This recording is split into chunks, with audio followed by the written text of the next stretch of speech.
Good morning my lovely students. आज फिर हाजिर हैं एक नए टॉपिक के साथ।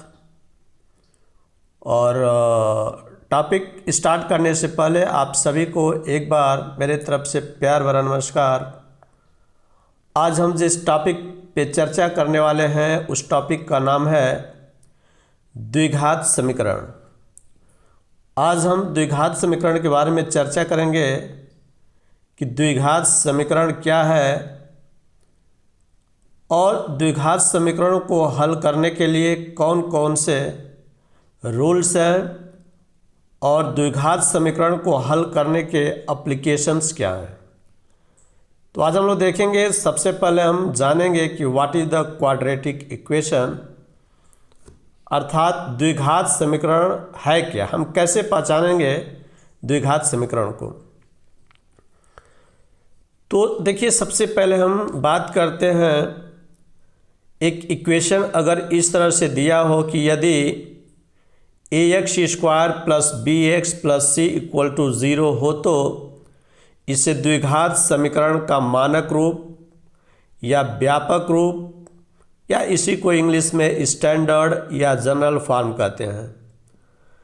ये सबसे बड़ी पहचान है किसी भी इक्वेशन के, जो द्विघात समीकरण है उसके मानक रूप में दर्शाने के लिए। तो अब देखिए, कभी भी जब द्विघात समीकरण लेंगे हम तो जब भी इसका मानक रूप लिखेंगे तो इक्वल टू के बराबर हमेशा 0 करना होता है। यानी इक्वल टू से दाहिने तरफ कोई भी अगर राशि दिया गया है तो उस राशि को बाएं तरफ ला दिया जाता है और इक्वल टू से दाहिने तरफ हमेशा 0 कर दिया जाता है। और इक्वल टू से बाएं तरफ हमेशा ax² plus bx plus c इस रूप का इक्वेशन होना चाहिए, जिस तब जाकर हम बोलेंगे कि यह मानक रूप है या व्यापक रूप है। यहाँ जो है x एक चर या वेरिएबल राशि है, जो यहाँ पे x होता है इसको वेरिएबल राशि कहते हैं या चर राशि कहते हैं। चर राशि इसलिए कहते हैं कि इसके मान जो है हमेशा बदलते रहते हैं, x की वैल्यू कुछ भी हो सकती है। और a नॉट इक्वल टू 0 होना चाहिए, यानी जो x² का गुणांक है इसको कभी भी 0 नहीं होना चाहिए, क्योंकि अगर x² का गुणांक अगर 0 कर देंगे तो ये टर्म्स 0 हो जाएगा। जब ये टर्म 0 हो जाएगा तो सिर्फ बचेगा bx प्लस c, और bx प्लस c द्विघात नहीं होगा, क्योंकि द्विघात के लिए ज़रूरी है कि x पे अधिकतम घात 2 होना चाहिए। और यहाँ पे bx प्लस c देखेंगे कि इस पे घात नहीं होगा, इस वजह से द्विघात समीकरण नहीं होगा। तो द्विघात समीकरण के लिए ज़रूरी होता है कि x² का जो कोफिशिएंट है, जो गुणांक है, इसको 0 नहीं होना चाहिए। और a b c कोई भी वास्तविक संख्या हो सकती है, a b और c जो है एनी रियल नंबर्स हो सकता है। अब ये तो गया मानक रूप या व्यापक रूप। अब हम जो है कुछ इसके नोट्स देखेंगे। जैसे ये दिया है कि x का अधिकतम घात 2 होना चाहिए। द्विघात समीकरण अगर होगा तो उसमें x की जो मैक्सिमम पावर होना चाहिए 2 होना चाहिए, कभी x पे घात 3, 4, 5 नहीं होना चाहिए, अधिकतम पावर 2 होना चाहिए। दूसरी चीज़ कि ax² प्लस bx, इस रूप में भी हम इक्वेशंस को लिख सकते हैं। अगर कोई द्विघात समीकरण अगर इस रूप में दिया गया है कोई भी इक्वेशन, तो ये भी द्विघात समीकरण होगा, क्योंकि आप देख सकते हैं x² का गुणांक 0 नहीं है और x पे पावर 2 है। जैसे फॉर एग्जांपल कोई x² plus 3x equal to 0 दे दिया तो ये द्विघात समीकरण होगा।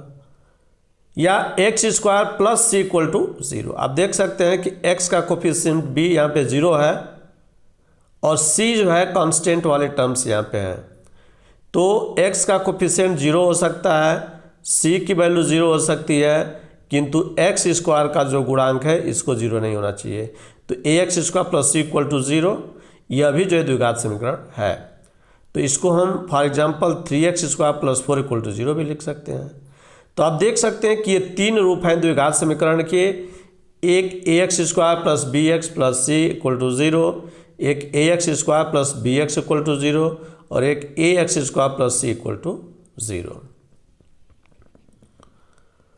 अब अगर आपसे कोई कह दे कि ax³ + bx + c = 0, कोई पूछेगा कि क्या यह द्विघात समीकरण है, तो द्विघात समीकरण नहीं है, क्योंकि x पे पावर 3 हो जा रहा है, जबकि x पे पावर अधिकतम 2 होना चाहिए।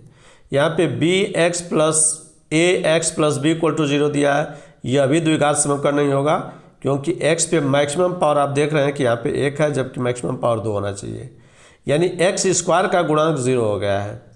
तो इस वजह से ये दोनों समीकरण जो है द्विघात समीकरण नहीं होंगे। अब हम देखेंगे कि द्विघात समीकरण का मूल क्या होता है। द्विघात समीकरण का मूल हम किसे कहते हैं? तो देखिए, द्विघात समीकरण के जो मूल होते हैं, जैसे यदि आपको इक्वेशन दिया है px = 0, ये px एक जो है द्विघात समीकरण है तथा अल्फा बीटा इसके दो मूल हैं। मान लीजिए कि px जो है = 0 एक द्विघात समीकरण है, तो जब द्विघात समीकरण होगा तो इसके हमेशा दो हल होंगे। जब दो हल होंगे तो इसको बोला जाएगा कि इसके दो मूल होंगे, एक अल्फा और एक बीटा। अब अल्फा और बीटा अगर दो मूल हैं तो इस अल्फा की वैल्यू x की जगह पे अल्फा अगर हम पुट कर देंगे तो भी उसका मान 0 आ जाना चाहिए।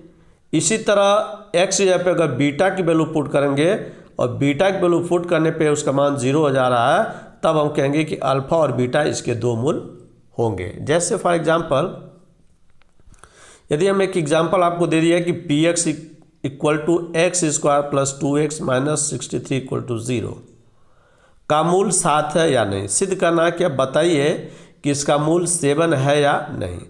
तो देखेंगे, अगर इस इक्वेशन का मूल 7 होगा तो x या पे 7 का वैल्यू रखेंगे तो इसकी वैल्यू 0 आ जाना चाहिए। जैसे देखेंगे px x या पे हमने 7 पुट कर दिया बराबर, अब x की वैल्यू जो है आप देखेंगे यहाँ पे अगर हम x² x या पे 7 लिखेंगे तो 7² + 2 × x या पे 7 - 63, तो देखेंगे अब 7 × 7 = 49 + 2 × 7 = 14 - 63 हो जाएगा। 49 और 14 मिलकर के 63 हो जाएगा, -63। 63 में से 63 माइनस करेंगे तो 0 हो जाएगा। अतः हम कह सकते हैं कि 7 जो है इस समीकरण x² + 2x - 63 का एक मूल है। तो कभी भी जब आपको इक्वेशन दे और ये कह दे कि बताइए कि फला जो वैल्यू है वो द्विघात समीकरण का मूल है कि नहीं, तो उस वैल्यू जो है उस वैल्यू को जो है x जगह पे पुट करेंगे और x जगह पे पुट करने पे अगर उसका मान 0 आ जाएगा तब हम कहेंगे कि यह इसका मूल है। प्यारे बच्चों, अब हम देखेंगे एक नोट्स के बारे में, काफ़ी महत्वपूर्ण नोट्स है, इस नोट्स को भी हम लोग समझेंगे थोड़ा। ये दिया गया है कि प्रत्येक द्विघात समीकरण के अधिकतम से अधिकतम यानी अधिक से अधिक 2 मूल हो सकते हैं। अगर द्विघात समीकरण है तो इसके हमेशा 2 सॉल्यूशन होंगे, 2 मूल होंगे। जैसे दूसरा पॉइंट दिया गया है कि यदि ax² + bx + c = 0 के 2 मूल अल्फा और बीटा हो तो जो मूलों का योग होता है अल्फा प्लस बीटा, ये -b/a के बराबर होता है, यानी निगेटिव लिखेंगे और b/a करेंगे। इसी तरह मूलों का गुणनफल जब निकालना होगा अल्फा × बीटा, तो इसकी वैल्यू c/a के बराबर होता है। यानी कोई द्विघात समीकरण दिया गया और इसके 2 सॉल्यूशंस अगर हैं, 2 मूल हैं, तो दोनों का सम -b/a के बराबर होगा और दोनों का जो मल्टीप्लाई होगा वो c/a के बराबर होगा। तो इसी तरह द्विघात समीकरण अगर आपको बनाना है जो 2 मूल दिया रहा है अल्फा बीटा, और आपसे कहेगा कि इनके सहयोग से आप द्विघात समीकरण बनाइए, तब अब आप इस फार्मूले पे जो है उस वैल्यू को रख देंगे x² प्लस मूलों का योग × x प्लस मूलों का गुणनफल = 0, तो ये द्विघात समीकरण हो जाएगा। तो जब भी आपको किसी जो है द्विघात समीकरण के 2 मूल दिए गए हैं और आपसे कहे कि इन दोनों जो 2 मूल हैं उनके सहयोग से आप द्विघात समीकरण बनाइए, तो आप इस फार्मूले पे रख करके और द्विघात समीकरण बना लेंगे। अब हम कुछ महत्वपूर्ण प्रश्न के बारे में जो है चर्चा करेंगे, क्योंकि प्रश्न जानना समझना जरूरी है आपको। जैसे एक क्वेश्चंस दे दिया गया अगर कि 9y² = 6y - 1 को मानक रूप में लिखिए। तो देखिए, मानक रूप में लिखने का तरीका हमने आपको बताया था कि द्विघात समीकरण का जो मानक रूप होता है वो ax² + bx + c = 0 के रूप में होता है। इक्वल टू से दाहिने तरफ 0 होना चाहिए। अब देखिए यहाँ पे इक्वल टू से दाहिने तरफ जो है 6y-1 दिया गया, तो हम इसको इस साइड ले आएंगे ताकि हमको इस पोर्शंस में 0 करना है। तो 6x-y जब इक्वल टू से बाएं तरफ आएगा तो जो प्लस होगा वो माइनस हो जाएगा, जो माइनस होगा प्लस हो जाएगा। तो देखेंगे 9y² हो जाएगा और प्लस 6y इधर आएगा तो -6y और -1 जो लेफ्ट साइड आएगा तो +1 = 0। यानी अब आप देख रहे हैं कि यह समीकरण जो है ax² + bx + c के रूप में हो गया, अतः यह मानक समीकरण हो गया। तो कभी कभी आपको एक इक्वेशन दे देगा, वो मानक रूप में नहीं रहेगा, जनरल फॉर्म में नहीं रहेगा, तो अगर आपसे पूछाएगा कि इसको आप मानक रूप में लिखिए, तब आप जो है इस तरह से मानक रूप में लिखेंगे। एक क्वेश्चन और देखेंगे, अगला क्वेश्चन।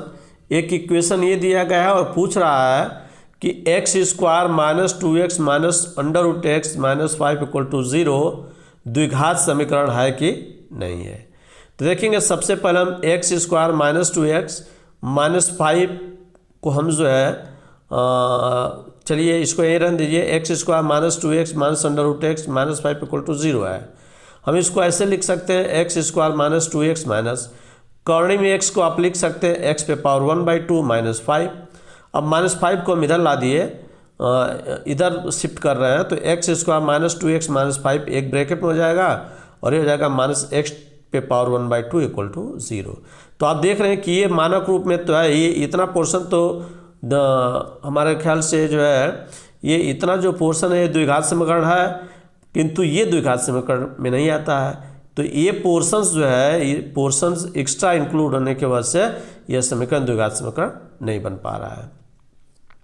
क्योंकि द्विघात समीकरण होने के लिए ये सिर्फ 3 कंडीशन होना चाहिए, ax² + bx + c = 0 के रूप में का होना चाहिए, या ax² + bx = 0 के फॉर्म में होना चाहिए, या ax² + c = 0 के फॉर्म में होना चाहिए।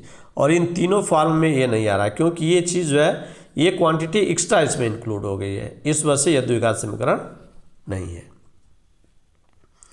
अब एक एग्जाम्पल्स और हम लोग देखेंगे। तो मेरा एग्जाम्पल ये है कि जैसे दिया गया है कि निम्न स्थितियों को द्विघात समीकरण के रूप में निरूपित कीजिए। यानी एक स्थिति दिया और कह रहा है कि इसको जो है आप द्विघात समीकरण के रूप में इसको निरूपित कीजिए। तो देखेंगे हम द्विघात समीकरण में इसको निरूपित करेंगे।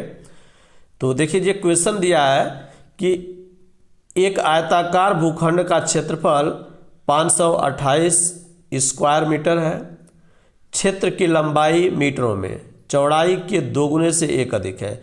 यानी लंबाई और चौड़ाई मीटर में दिया गया है और ये कह रहा है कि जो क्षेत्र की लंबाई है, जो भूखंड की लंबाई है, वो चौड़ाई के 2 गुने से 1 अधिक है। तो कह रहा है कि हमें भूखंड की लंबाई और चौड़ाई ज्ञात करनी है। तो मान लीजिए हमको भूखंड की लंबाई और चौड़ाई ज्ञात करनी है, तो उसके लिए कह रहा है कि इस समीकरण को द्विघात समीकरण के रूप में निरूपित करिए। क्योंकि जब द्विघात समीकरण के रूप में निरूपित हो जाएगा तो उस समीकरण को हम हल करके और आसानी से जो है भूखंड की लंबाई और चौड़ाई निकाल सकते हैं।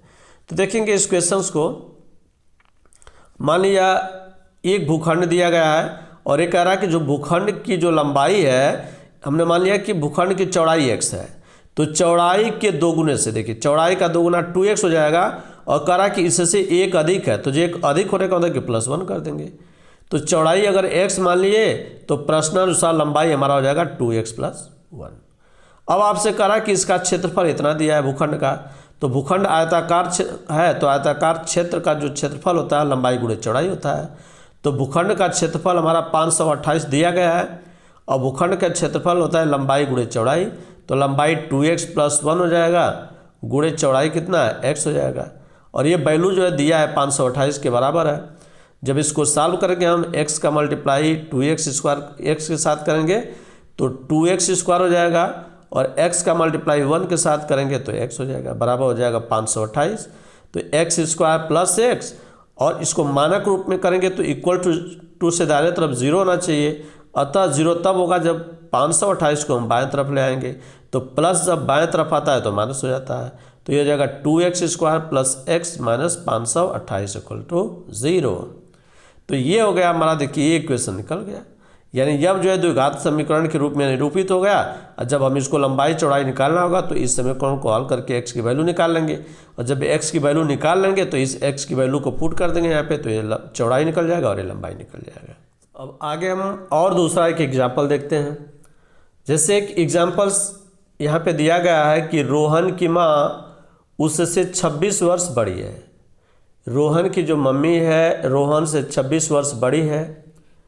उनकी आयु का गुणनफल अब से 3 वर्ष पश्चात 360 हो जाता है।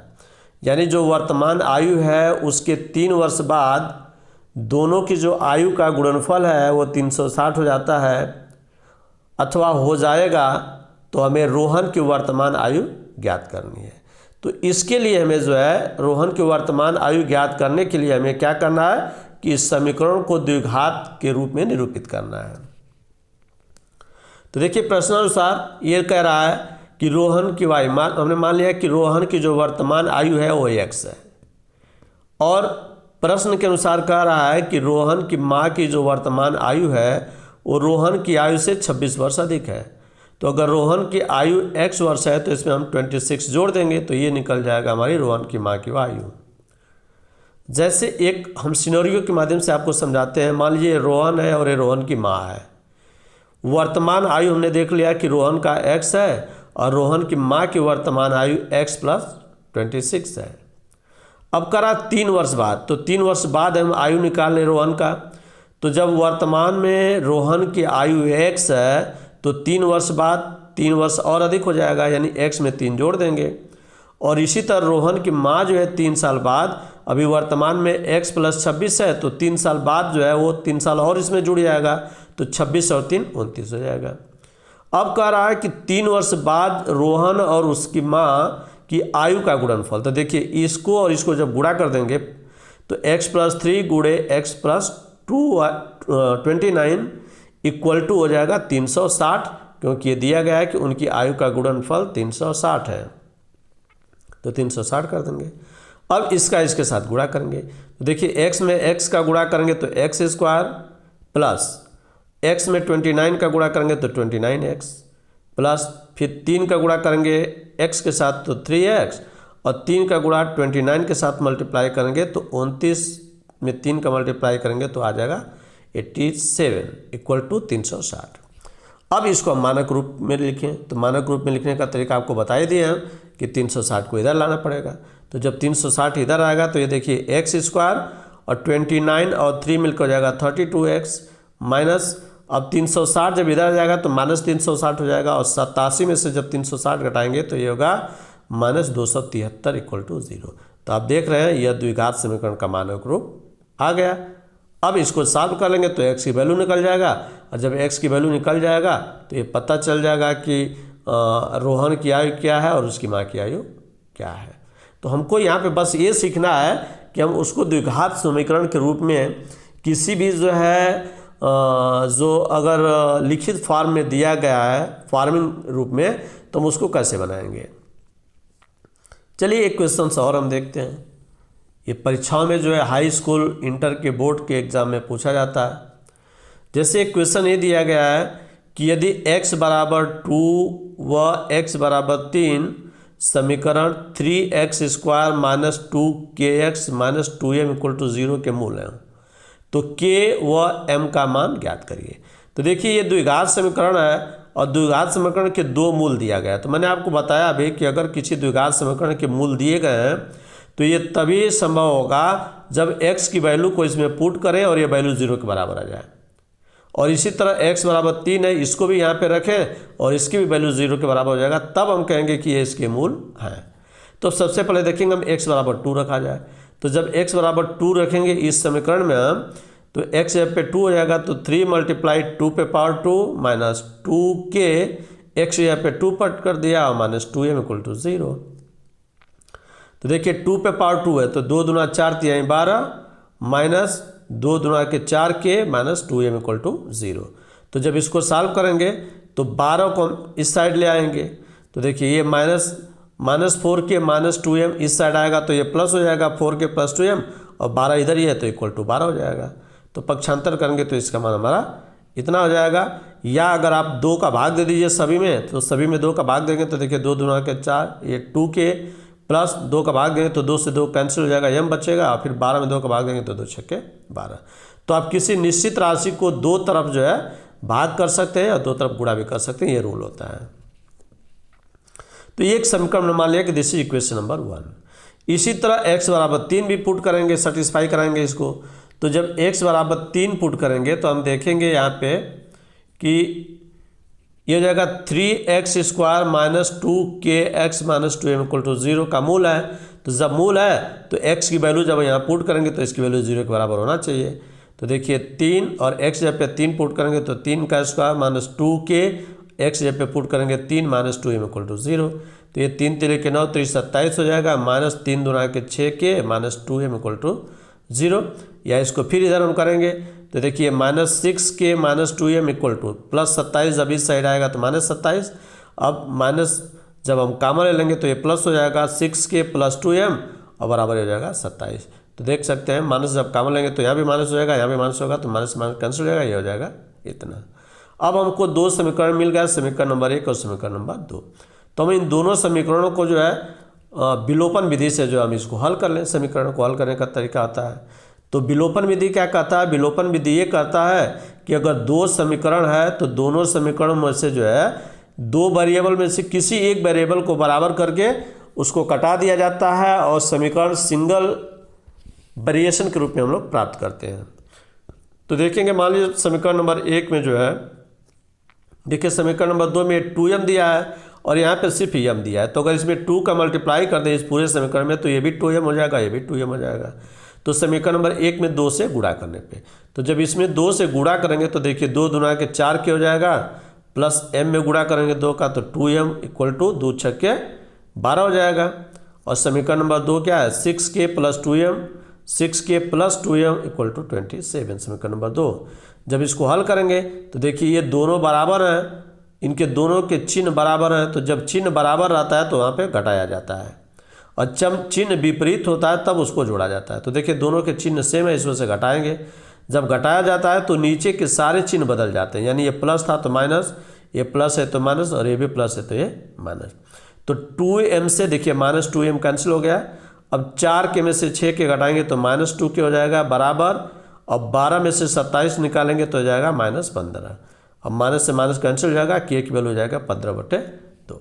तो 15/2 जो है इसका सोल्यूशन हो गया। अब k की वैल्यू जो है समीकरण नंबर 1 में पुट कर दिया जाए।